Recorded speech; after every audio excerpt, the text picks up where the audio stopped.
The Mercury Theater on the air.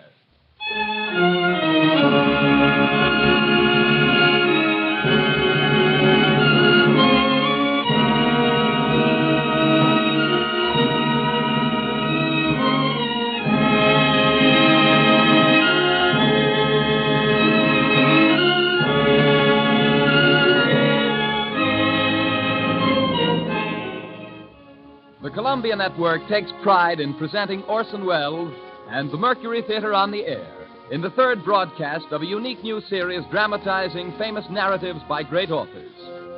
This is the first time that a complete theatrical producing company has been brought to radio, and the Columbia Network again welcomes Mr. Welles and his associates to its own stations and to the stations of the Canadian Broadcasting Corporation coast to coast.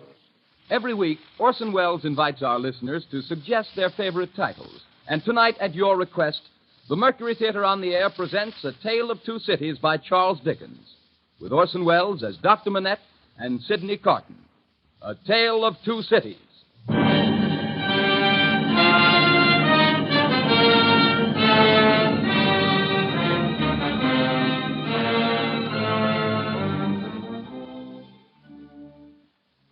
Paris, 1767. I, Alexander Manette, unfortunate physician, write this melancholy paper in my doleful cell in the Bastille. Hope has quite departed from my breast.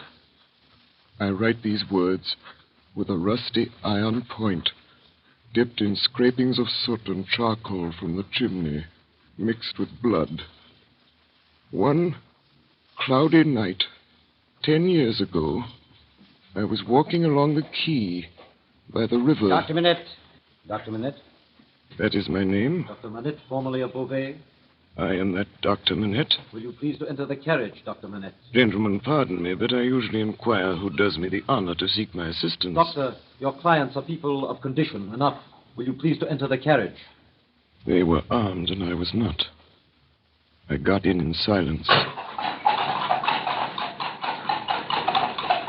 We left the streets behind, through the North Barrier, onto a country road, and presently stopped at a solitary house. I saw that the two men were brothers.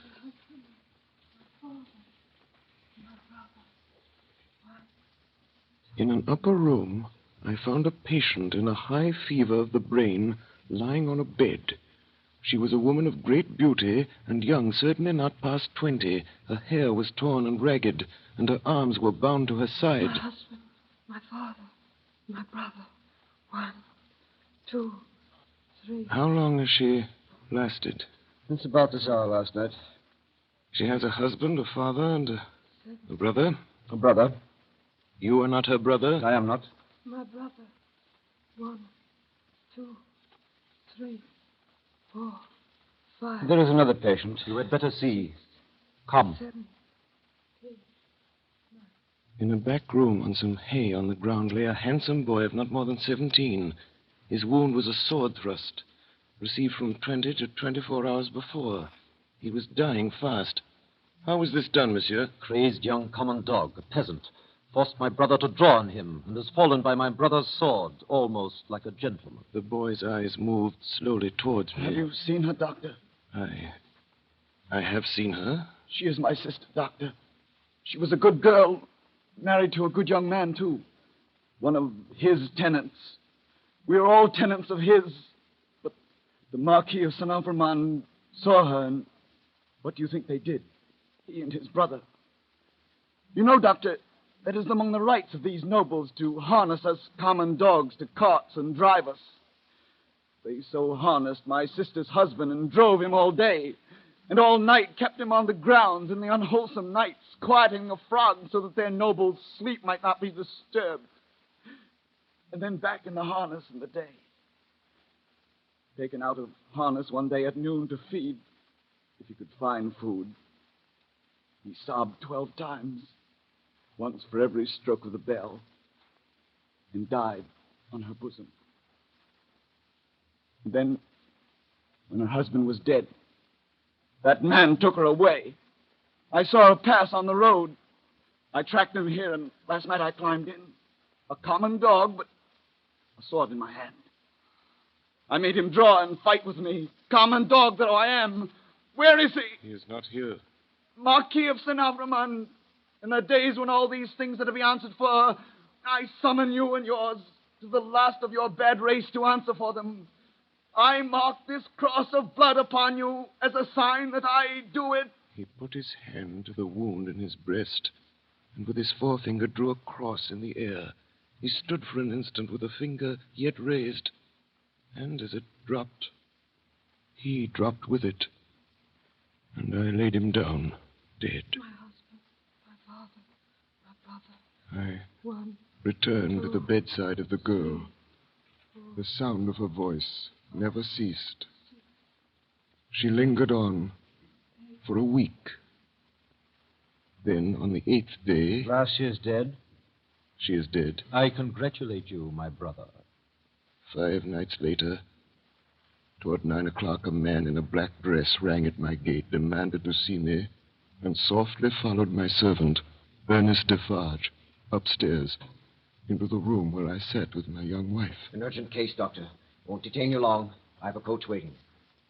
When I was clear of the house, a black muffler was drawn tightly over my mouth from behind, and my arms were pinioned. The 2 brothers crossed the road from a dark corner and identified me. Not a word was spoken. That coach brought me here to the Bastille. It brought me to my grave. If it had pleased God to put it in the hard heart of either of the brothers, in all these frightful years, to grant me any tidings of my dearest wife and my child, so much as to let me know by a word whether they are alive or dead, I might have thought that he had not quite abandoned them. But now I believe that the mark of the Red Cross is fatal to them, and that they have no part in his mercies. And them, and their descendants, to the last of their race, I, Alexandre Manette, unhappy prisoner, do, this last night of the year 1767, in my unbearable agony, denounce them to heaven and to earth.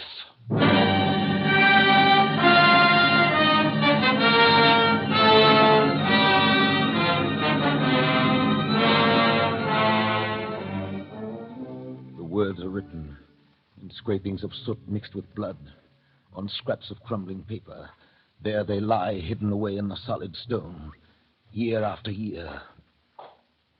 Now in the North Tower, cell number 105 is heard all day, a low, hammering sound. The sound of an old man making shoes in the dark.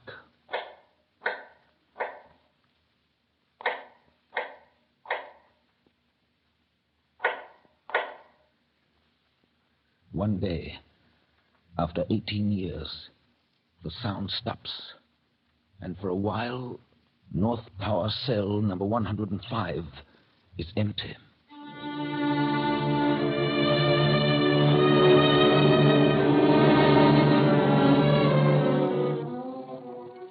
My name is Jarvis Lorry. Most of the characters in this history are people whom I first encountered in the course of business on behalf of Tellson's Bank, London and Paris, of which I have been for many years a partner. This is a history of events that took place in London and across the Channel in France in the terrible years immediately preceding and during the Great French Revolution.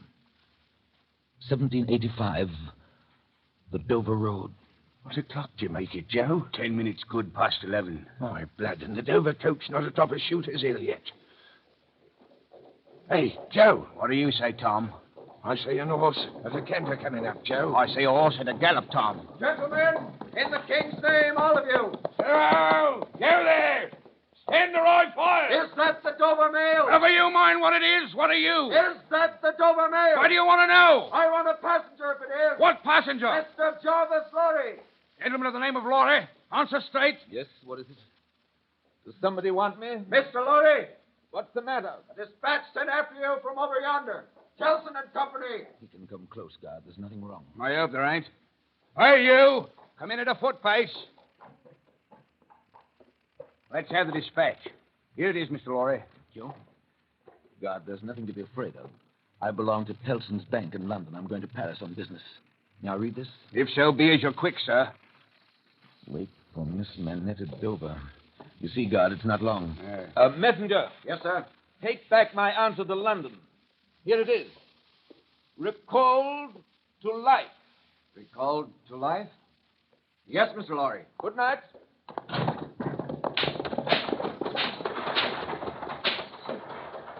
Tom. Hello, Joe. Did you hear that message? I did, Joe. What did you make of it, Tom? Nothing at all, Joe. Well, that's a coincidence, too. Well, that's just what I made of it myself. This way to the Calais packet. This way to the Calais packet. We sail with the tide, ladies and gentlemen. All aboard for Calais. Glad to have you with us again, Mr. Lorry. I'm expecting a young lady aboard, a Miss Manette. She may ask for Mr. Jarvis Lorry, or she may ask for a gentleman from Tellson's Bank. But when she comes, will you show her to my cabin? Very good, sir. We sail with the tide, ladies and gentlemen. All aboard for Calais. Miss Manette? Sit down, if you please. Thank you. Miss Manette, it's very difficult to begin. Miss Manette, I'm a man of business. I have a business charge to acquit myself of. The story relates to one of our customers. The story? Yes. One of our customers, a French gentleman, a scientific gentleman, a doctor. A doctor? Miss Manette, if your father had not died when he did, don't be frightened, miss. As I was saying, if Monsieur Manette had not died, if he had suddenly and silently disappeared, if he had been spirited away to some dreadful place, then the history of your father would have been the history of this unfortunate gentleman, the doctor of Beauvais. I entreat you to tell me more, sir. I will, I'm going to. Can you bear it? I can bear anything but this uncertainty. Miss Manette, your father has been found in the house of an old servant in Paris. We're going there. He is alive.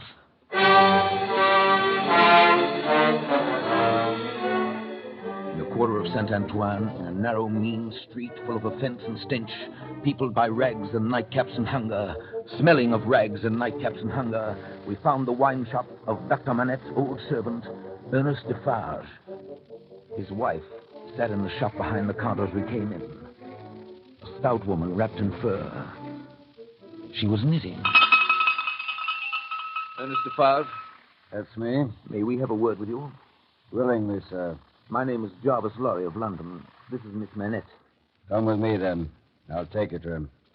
He's very high, a little difficult. Better to begin slowly.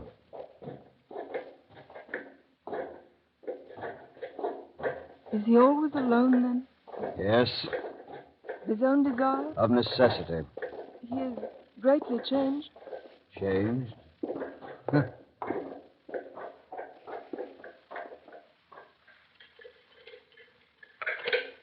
The door's locked. Yes. You think it necessary to keep him locked up? I think it necessary to turn the key. Why? Why?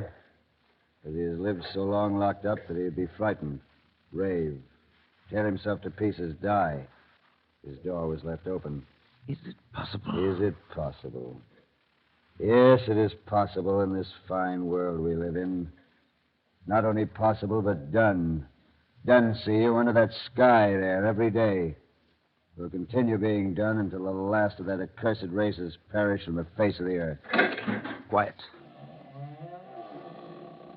Let us go in. I'm afraid of it. Of it? What? I mean of him, my father. Listen. What is that sound? Faintly, through the dark, with his back toward the door, we saw a white-haired man sitting on a low bench, stooping forward.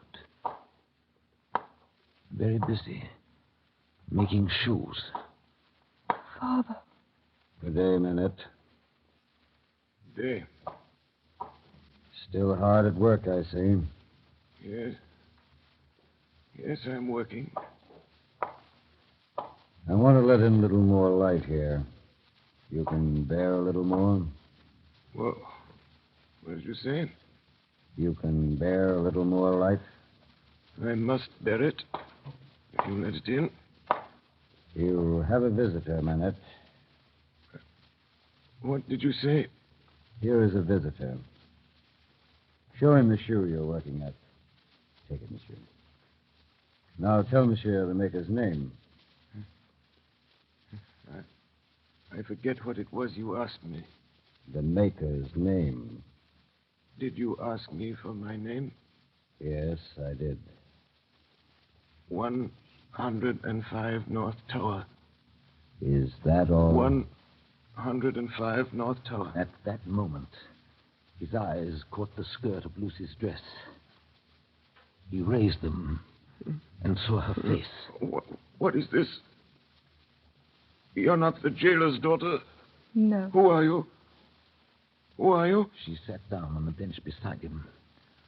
Her golden hair, which she wore in long curls, had been hurriedly pushed aside and fell down over her neck.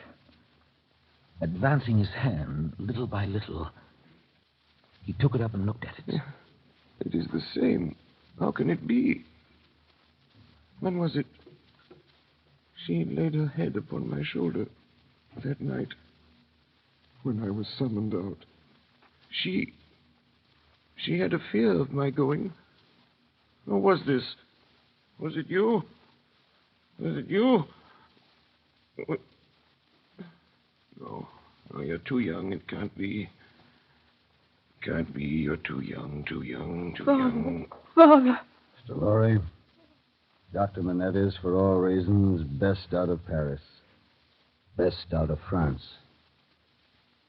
The next morning, we left for London. As we drove off, we left Monsieur and Madame Defarge standing on the doorstep looking after us. There was that same look of secret, dangerous anger in their faces that I had seen before. Madame Defarge was still knitting.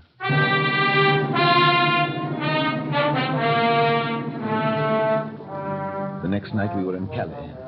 There we boarded the packet and after a rough voyage reached England in safety. I was to be reminded of that voyage. 5 years later, a trial was held at the Old Bailey at which I was summoned to appear in company with Miss Lucy Manette and Dr. Alexander Manette, all three of us, as witnesses for the Crown. His lordship exact. What's coming now? The treason case. The quartering one? He'll be drawn on an early wheel, he'll be off eggs. Then he'll be taken down and sliced before his own face. Then his head will be chopped off, he'll be cut in quarters. That's the sentence. If he's found guilty, you mean? Oh, they'll find him guilty. Don't be afraid of that. The prisoner was brought in. A young gentleman of about 25, well-grown and well-looking. He was very pale. For a moment, his eyes turned to where we sat. Then the indictment was read. Charles Darnay, you're a false traitor to our serene, illustrious, excellent Prince, our Lord the King, by reason of your having on divers occasions, by divers means and ways, assisted Louis the French King in his wars against our serene, illustrious, excellent Prince King George.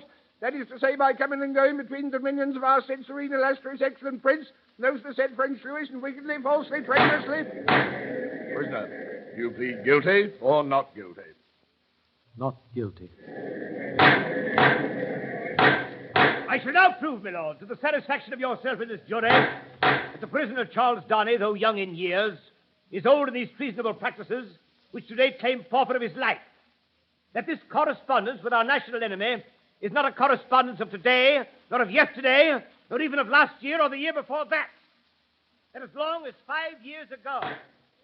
First witness for the Crown, Mr. Jarvis Lorry. Jarvis Lorry. Mr. Lorry, are you a partner of Tellson's Bank? I am. On a certain night in November, 1775, did business occasion you to travel between Calais and Dover by the packet ship? It did. Mr. Lorry, look upon the prisoner. Have you seen him to your certain knowledge before? I have. When? At Calais that night, the prisoner came aboard the packet and made the voyage with me. At what hour did he come aboard? A little after midnight. In the dead of night, eh? Were you traveling alone, Mr. Lorry, or with any companion? With 2 companions, a gentleman and a lady. They're here. They're here! Next witness, Miss Manette. Miss Manette, look upon the prisoner, Charles Darnay. Miss Manette, have you seen the prisoner before? Yes, sir. Where? On board the packet ship just referred to, sir. You are the young lady just referred to? Most unhappily, I am. Answer the questions put to you. Miss Manette, had you any conversation with the prisoner? Yes, sir. Recall it. When the gentleman came aboard... You mean the prisoner? Yes, my lord. Then say the prisoner. When the prisoner came on board... Did he come on board alone? No. How many were with him? One, a French gentleman. Did they confer together? Yes, they seemed angry. I thought I heard the prisoner say, "There is a curse on our house. You have brought a curse on our house." Miss Manette, the court is not interested in what you think you overheard. What conversation did you have with the prisoner? Soon after we started, he noticed that my father was very tired and in a very weak state of health. The prisoner was very kind and useful to my father. I hope I may not repay him by doing him harm today. The prisoner's conversation, Miss Manette. What did the prisoner say to you? He told me that he was traveling on business of a delicate and difficult nature, which might get people into trouble, and that he was therefore traveling under an assumed name. He said that in England, my father... Alexander Manette! Dr. Alexander Manette! Dr. Manette! Dr. Manette, look upon the prisoner. As the old man looked at Darnay, his face for an instant became frozen, as it were. It was a curious look, very intent, deepening into a frown of dislike and distrust, not even unmixed with fear. It passed so quickly that few could have noticed it. Dr. Manette, have you ever seen this prisoner before? Once when he called on us at my lodgings some 3 years ago. Can you identify him as your fellow passenger aboard the packet ship, or recall his conversation with your daughter? Sir, I can do neither. Is there any particular and special reason for your being unable to do either? There is. Has it been your misfortune to undergo a long imprisonment without trial in your native country, Dr. Manette?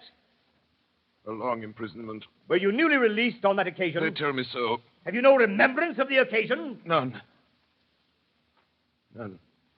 My mind is a blank. From some time, I cannot even say what time, I was employed in making shoes. That was in my captivity to... Excuse me, sir, to the time when I found myself living in London with my dear daughter here. I have no remembrance, no remembrance. Next witness! Next witness! Next witness!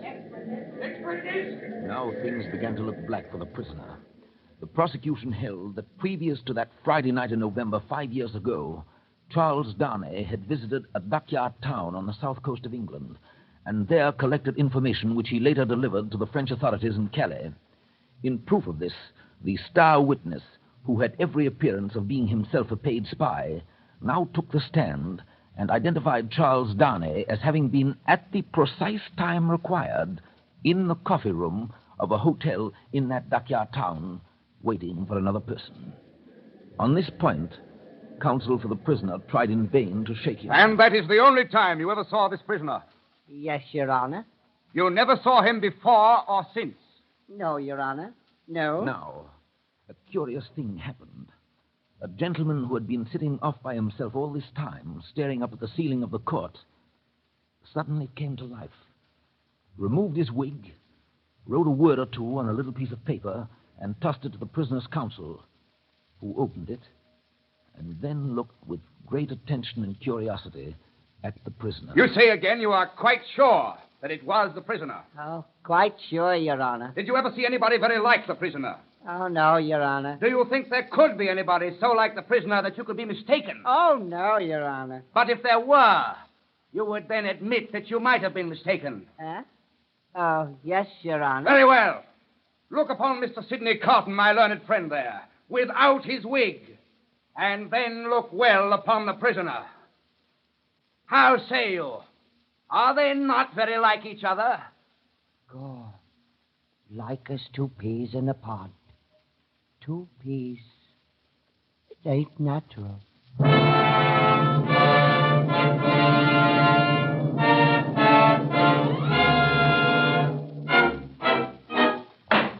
Gentlemen of the jury, do you find the prisoner Charles Darnay guilty or not guilty?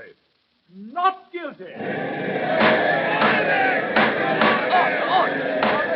Order in the court! Can't you behave yourself? The lights were nearly all out in the passages, as I left the court with the prisoner, Charles Downey. There, leaning against the wall in the dark, stood Sidney Carton. There was wine on his breath. Oh, Mr. Lorry. Men of business may speak to Mr. Downey now. Sir, we men of business are not free. I know. Don't be upset, Mr. Lorry. You're as good as another, I have no doubt. Better, I dare say. Indeed, sir. I really don't know what you have to do with the matter. If you'll excuse me for saying so, I really don't know that it's any of your business, Mr. Carton. Business? Bless you, I have no business. It's a pity you haven't, sir. I think so, too. If you had, perhaps you would attend to it. Lord love you, no. I shouldn't. Mr. Downey, good night. God bless you, my boy. I hope you've been this day preserved for a prosperous and happy life. Thank you, sir. Good night. Good night, my boy. Good night. Mr. Downey. Yes?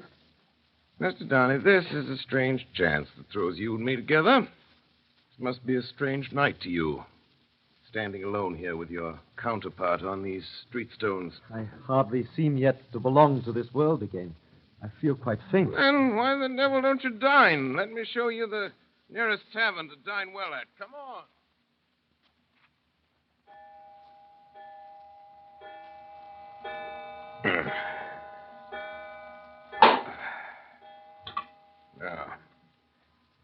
Now, Mr. Downey, now that you've eaten, you feel that you belong to this terrestrial scheme again?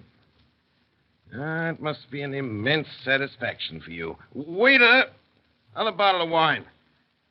To me, the greatest desire I have is to forget that I belong to it. There's no good in it for me, except wine like this. Nor I for it. So we're not much alike in that particular, Mr. Downey. Indeed, I begin to think we're not much alike in any particular. You and I. Except that we look alike. Now your dinner's done. Why don't you call a health, Mr. Downey? Why don't you give your toast? What health? What toast? Why, it's on the tip of your tongue. It ought to be and must be. Swear it's there. Well, Miss Manette, then. Miss Manette, then. Miss Manette, that's a fair young lady to hand to a coach in the dark, Mr. Downey. Yes. That's a fair young lady to be pitied by and wept for by. Huh? How's it feel? Is it worth being tried for one's life to be the object of such sympathy and compassion, Mr. Downey? Mr. Carton, you saved my life today. I have not thanked you. I neither want any thanks or merit any. It was nothing to do in the first place, and I don't know why I did it in the second. Mr. Downey, let me ask you a question. Willingly. Do you think I particularly like you? Really, Mr. Carton, I have not asked myself the question. But ask yourself the question now. You have acted as if you do, but I don't think you do. I don't think I do. Nevertheless, there is nothing in that, I hope, Mr. Carton, to prevent my calling the reckoning and our parting without ill blood on either side. Oh, nothing in life. Oh, you pay the whole reckoning, Mr. Downey. Then, bring me another pint of this same wine drawer and come and wake me at 10. Last word, Mr. Downey. You think I'm drunk? I think you have been drinking, Mr. Carton. Think you know I've been drinking. Since I must say so, yes, I know it. Then you shall likewise know why. I am a disappointed drudge, sir. I care for no man on earth, and no man on earth cares for me. That is very much to be regretted, Mr. Carton. You might have used your talents better. Maybe so, Mr. Downey. Maybe so and maybe not, but don't let your sober face elate you, however. You don't know what it may come to. Good night, Mr. Downey. Drawer! Drawer! Where's that bottle of wine?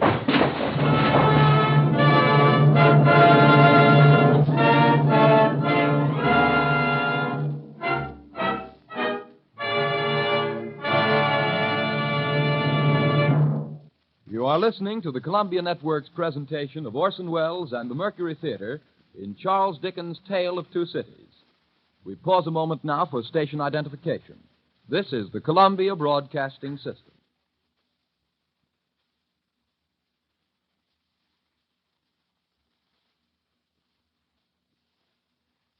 The Columbia Network is presenting A Tale of Two Cities, and the Mercury Theater resumes the story with Orson Welles as Dr. Manette and Sidney Cotton.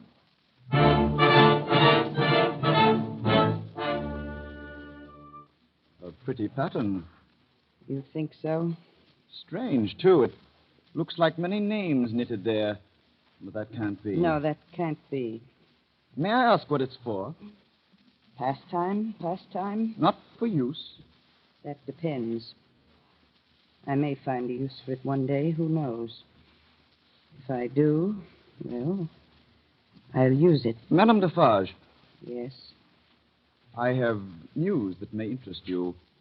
News from England. Dr. Manette. Yes? I perceive you know the name. Yes. His daughter, Miss Manette, is going to be married in England. There is a curious thing about this marriage. Yes? What it comes to is this. Miss Manette, daughter of Dr. Alexander Manette, is going to marry the Marquis de Saint-Evremond. Oh. I perceive you know that name, too. Yes. In England, of course, he does not go under that name. He is called Mr. Charles Darnay. Mr. Charles Darnay. Defarge. Yes. What is it? Is it true, do you think, what he said of Mademoiselle Manette? If it is. If it is true, then when our day does come, I hope for her sake destiny will keep her husband out of France. Her husband's destiny will take him where he is to go, and will lead him to the end that is to end him. That is all I know. Madame Defarge sits there knitting names into a scarf. Noble names. Lausanne, Lamballe, Guise, Saint-Evremond. Darkness is closing around. And then comes the ringing of the church bells. She sits knitting.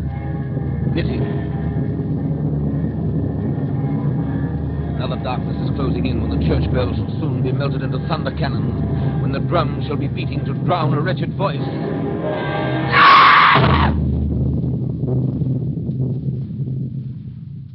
And Madame Defarge, at the foot of a structure yet unbuilt, will sit knitting, counting dropping heads. London, 1789.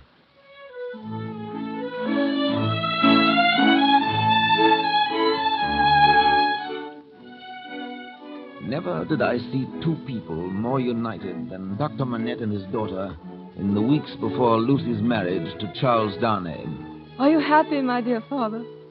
My child, I never thought I should live to know such happiness.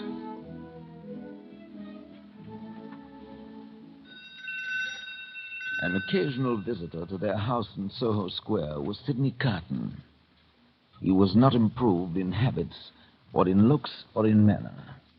His air of debauchery was as if, even more pronounced, and it seemed to me that he was behaving with even less delicacy than usual when he presented himself one afternoon, only a few days before Lucy's marriage, and asked to see Miss Manette alone. He was shown upstairs. Miss Manette, will you hear me? Yes, Mr. Cotton. Miss Manette, I know very well that you can have no tenderness for me. I ask for none. I'm even thankful that it cannot be. Without it, is there nothing I can do for you, Mr. Cotton? All you can ever do for me is done.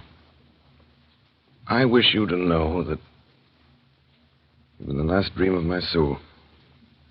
In my degradation, I've not been so degraded, but the sight of you with your father and of this house has stirred old shadows that I thought had died out of me. A dream, all a dream that ends in nothing and leaves the sleeper where he lay down. But I wish you to know that you inspired it. Will nothing of it remain? No, Miss Manette. No. No, I shall never be better than I am. I'm like one who died young. All my life. Might have been. Don't be afraid. I'll never refer to this again, only in the hour of my death I shall hold sacred this one good remembrance. That my last avowal of myself was made to you, and that my name and faults and miseries were gently carried in your heart. You believe this of me, Miss Minette? I do. And this, too, believe. For you and for any dear to you, I would do anything. Remember sometimes. Remember that there is a man who would give his life to keep a life you love beside you. Goodbye, Lucy. Goodbye.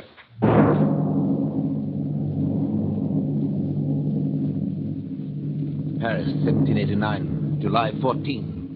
In the quarter of Saint Antoine, something is happening. In the narrow, mean streets, smelling of rags and nightcaps and hunger, all night crowds have been stirring. Soon after dawn, Madame Defarge puts down her knitting. Defarge, at last it has come. Yes, our day has come. Saint Antoine this morning is a vast, dusky mass of scarecrows heaving to and fro, with gleams of light above the billowy heads, where steel blades and bayonets shine in the sun. Now the mass begins to move. Patriots and friends, we are ready. To the Bastille.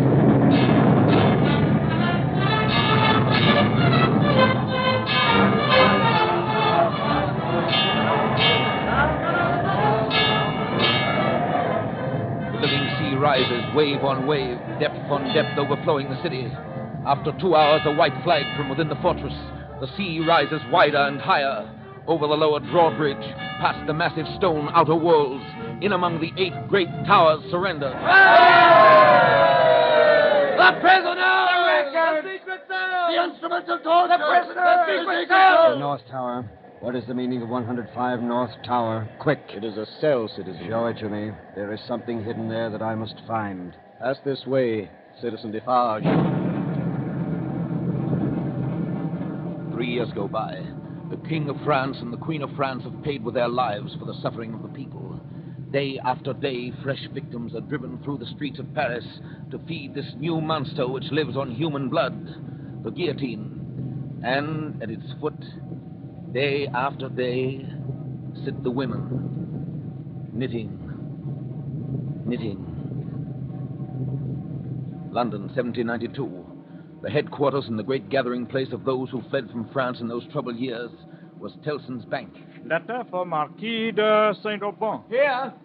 Vicomte de Lille. Vicomte de Lille. Arrested at Calais. Executed.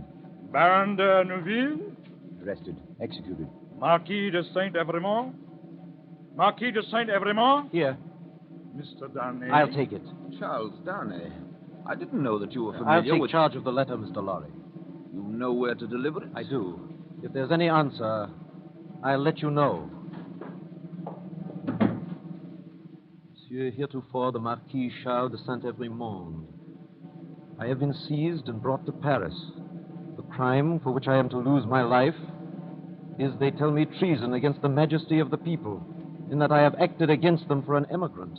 You are that emigrant. It is in vain that I tell them that even before the confiscation of emigrant property, according to your commands, I had collected no rent and forced no taxes. Their only answer is that I have acted for an emigrant. Where is that emigrant? I beg you, Monsieur heretofore the Marquis, to come to my rescue and release me. I pray you, be true to me, your poor servant. Yes, Darnay? I have the answer to that letter. So soon? It is to a prisoner in the La Force prison in Paris. And what is the message? Simply that he has received the letter and will come. 3 days later, a few leagues out of Calais, on the Paris road, Charles Darnay was arrested. Citizen, I beg you to observe that I came here of my own free will, in answer to that written appeal that lies before you. Is that not my right? Right. Immigrants have no rights. You're consigned, Evremont, to the prison of La Conciergerie. Just heaven, under what law? For what offense? We have new laws, aristocrat, and new offenses since you were here.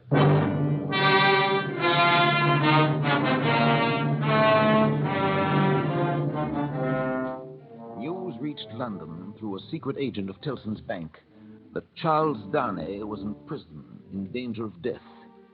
3 days later, we were in Paris. Lucy with her child and Dr. Manette. Come in. Good evening, citizen. You know me? I've seen you somewhere. Perhaps at my wine shop. I noticed standing in the door a heavily built woman, silently knitting. Madame Defarge? Yes. That she may be able to recognize the faces and know the persons. It is for their safety. Mr. Lorry. Lucy, this man has a letter for you from Charles. Oh, thank you. Dearest, take courage. I am well, and your father has influence around me. You cannot answer this. Kiss our child for me. Is that his child? Yes, madam. This is the prisoner's little child. It is enough, my husband. I have seen them. We may go. Oh, Madame. Yes, aristocrat. Madame, you will be good to my husband. You will help him to see him if you can. What is it that your husband says in that little letter? Influence, no. He says something about influence. He says... Perhaps it will release him. As a wife and a mother, I implore you to have pity on me. My husband is innocent. The wives and mothers we have been used to see have not been greatly pitied. All our lives we have seen our women suffer. Poverty, hunger, thirst, sickness, misery. We have seen nothing else. We have borne this a long time. Is it likely the trouble of one wife and mother would be much to us now? Goodbye, aristocrat. Charles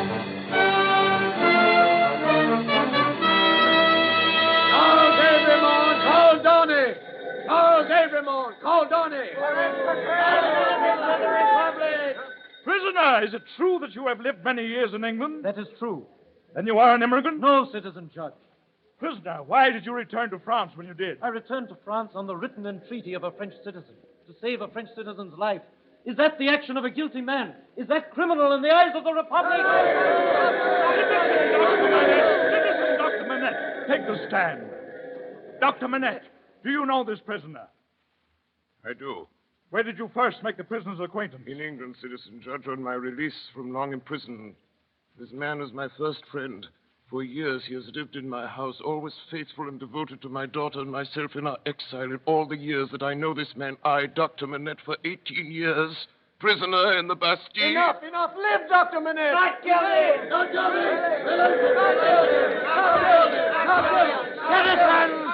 Citizens! Wait! This prisoner has been denounced for a crime against the Republic. Before this prisoner is released, I demand in the name of the Republic that this denunciation be read aloud. Why waste time? Charles Everyman called Darnay. Suspected and denounced enemy of the Republic. Aristocrat. One of a family of tyrants. One of a race proscribed. Charles Everyman called Darnay. In right of such prescription, doomed to die. Was the accused denounced openly or secretly? Openly, President. By whom? 3 voices. First, Ernest Defarge, wine vendor, a son at one. Good. Second, Therese Defarge, his wife. Good. Third, Alexander Manette, physician. President, I protest this is a forgery and a fraud. The accused is the husband of my daughter, who says that I denounced the husband of my child. Citizen Manette, be still. If the Republic should demand of you the sacrifice of your child, you would have no duty but to sacrifice her. Be silent! On the 14th of July, 1789, at the taking of the Bastille, a paper was found by Citizen Ernest Defarge, concealed between 2 stones in the chimney of a cell known as 105 North Tower. The writing is the writing of Dr. Manette. I, Alexander Manette. Let it be read! I, Alexander Manette, unfortunate physician, write this melancholy paper in my doleful cell in the Bastille. Hope is quite departed from my heart. I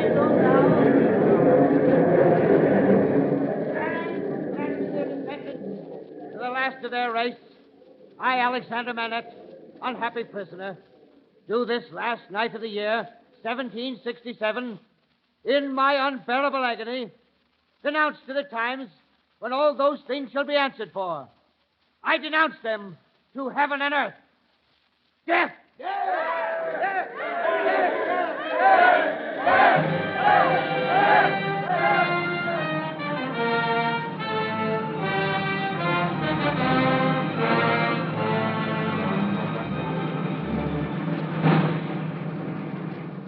All day, tumbrils go through the streets, feeding the guillotine, and at its foot, splashed with blood, sit the women knitting late into the night, counting dropping heads.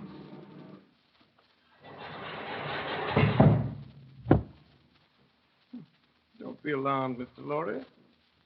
Don't be alarmed. I'm quite sober. Sidney Carton. Now, Mr. Lorry, listen carefully to what I have to say. But, Carton... Don't waste time asking questions.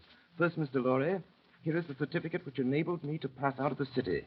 You see, Sidney Carton, an Englishman. Yes? Yes. Keep it for me until tomorrow. I have arranged to see Charles Downey in prison in the morning, and I'd better not take it with me. Do you understand? Why not? I prefer not to do so. Now, take this paper. It's a certificate enabling Dr. Manette and his daughter and her child at any time to pass the barrier on the frontier, you see? Yes, but there... You can buy the means of traveling the coast as quickly as the journey can be made. You have money. Order your horses to be ready at 2 in the afternoon. Well? It shall be done. Tell Lucy tonight, for the sake of her child and her father, tell her and press upon her the necessity of leaving Paris with them and with you at that hour. Tell her it was her husband's last wish. You think she'll consent?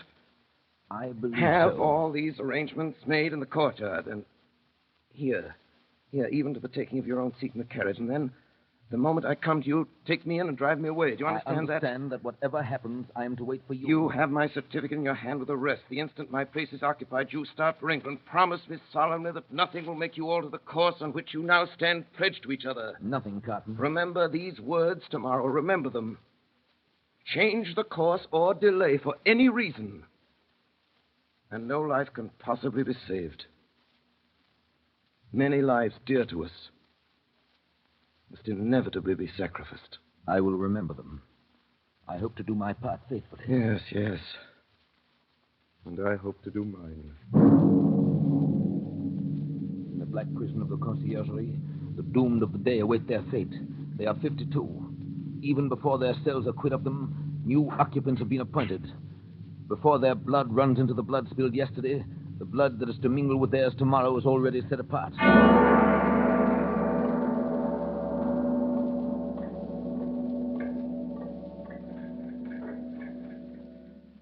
Is this the one? Yes, this is the one. Go you in alone. I wait outside. Lose no time. Good day, Mr. Downey. Carton. Once more we meet. Are you a prisoner, too? No, I happen to be possessed of a power over one of your keepers here. I come from your wife, Downey. I bring you a request from her. What is it? A most secret, earnest, pressing entreaty. No time to ask me why I bring it or what it means. I have no time to tell you. You must comply with it. Take off these boots you wear and draw on mine. Here's a chair. Now, hurry. Draw on these boots of mine. Put your hands to them. Put your will to them. Quick. Carton, there's no escaping from this place. It can never be done. You'll only die with me. It's madness. It would be madness if I asked you to escape, but do I? Of course not. Where's that cravat and this is mine? Carton, Go it's on. madness. It can't be done. It never can be done. It has been attempted. It has always failed. Do I ask you, dear Donny, to pass the door? When I ask you that, then refuse me. There are pen and ink and paper on this table. Is your hand steady enough to write? Why, Then yes. write what I shall dictate. Quick, friend, quick. Write exactly as I speak. To whom do I address To it? no one. Do I date it? No. No. If you remember the words that passed between us long ago, you will understand this when you see it. You do remember them, I know. It is not in your nature to forget them.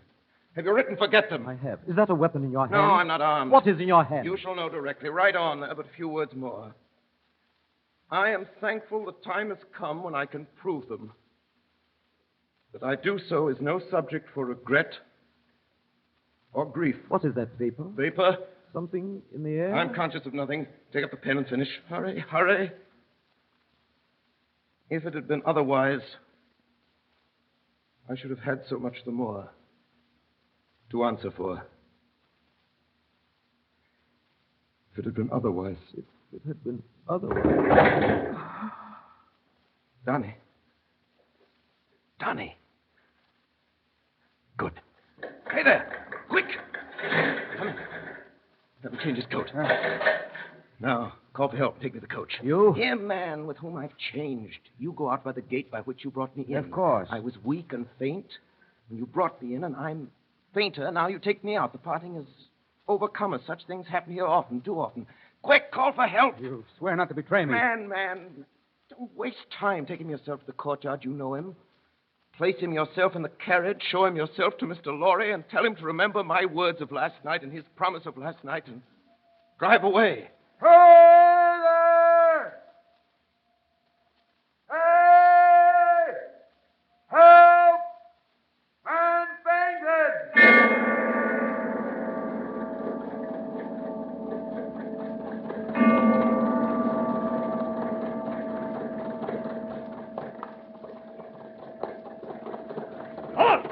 Who goes there? Who's inside? Papers? Alexandre Manette, physician, French. Lucy, his daughter, French. Lucy, wife of Evremont. Is that right? Huh. Evremont has an appointment elsewhere today, I believe. Lucy, their child, English. Sidney Cotton, lawyer, English. English lawyer appears to be sleeping. Jarvis Lorry, banker, English. Go ahead, you can depart, citizens. A good journey.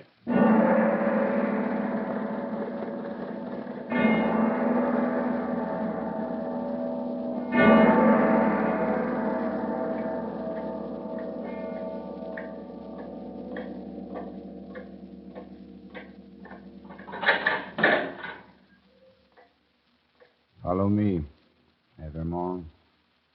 I'm ready. Down, Abramo! Down, everyone! Which is Abramo? There at the back there, next to the girl. Down, everyone! To the guillotine! 18!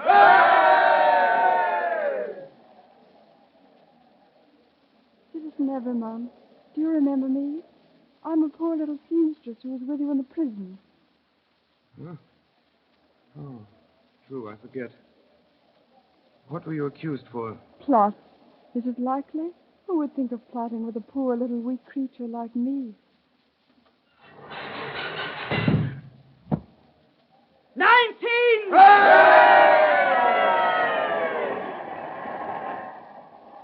I'm not afraid to die, but I've done nothing. Citizen Evermond, will you let me hold your hand? I'm not afraid, but I'm little and weak. It will give me more courage. 20!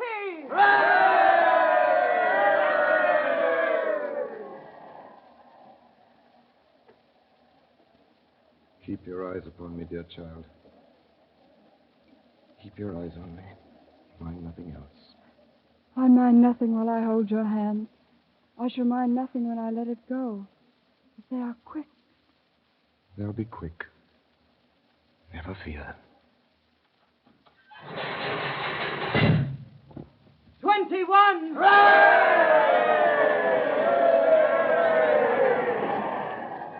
Has the moment come? Yes, May I kiss you now?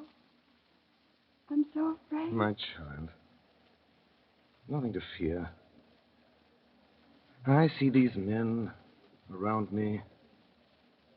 Long ranks of the new oppressors who've risen on the destruction of the old, perishing by this same instrument of retribution before it shall cease out of its present use. I see the lives for which I lay down my life. Peaceful, useful, prosperous, and happy in that England which I shall see no more. You know, I see her father restored and faithful to all men in his healing office and at peace. I see her at this moment with a child upon her bosom who bears my name. And I hear her tell the child my story with a tender and a faltering voice. Number 22. Goodbye, little one.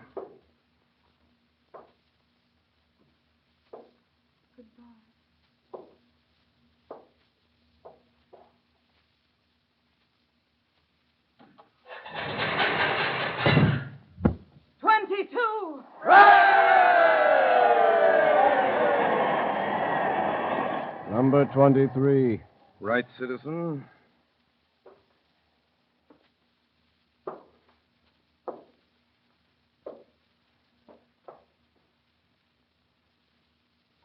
It is a far, far better thing that I do than I've ever done. It is a far, far better rest that I go to than I have ever known.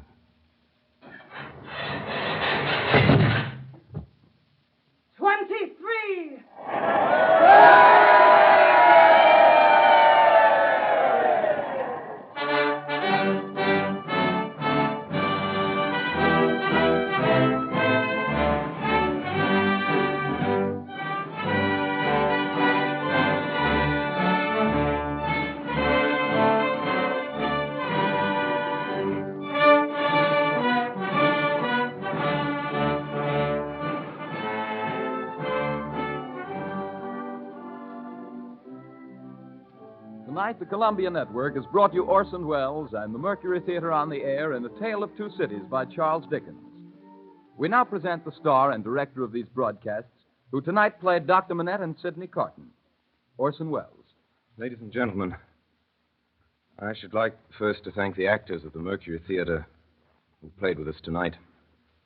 Among them were Martin Gable as Mr. Laurie, Ray Collins as the prosecutor, Edgar Berrier as Charles Darnay, Frank Reddick as Defarge, Eustace Wyatt as the clerk and the judge,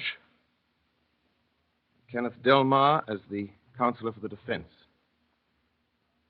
Betty Gard as Madame Defarge, Erskine Sanford as the president, Mary Taylor as Lucy Manette.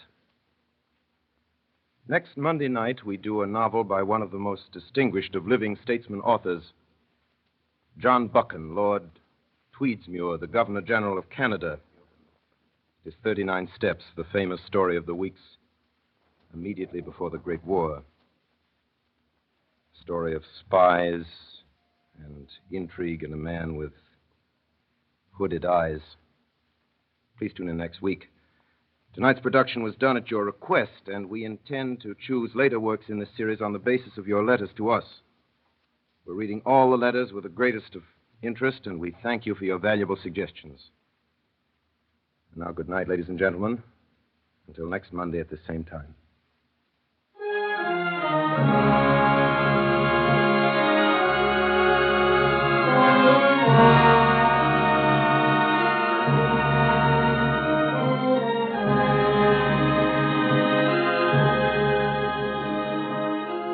Tonight's production by the Mercury Theater on the Air was heard on both the CBS network and through the stations of the Canadian Broadcasting Corporation.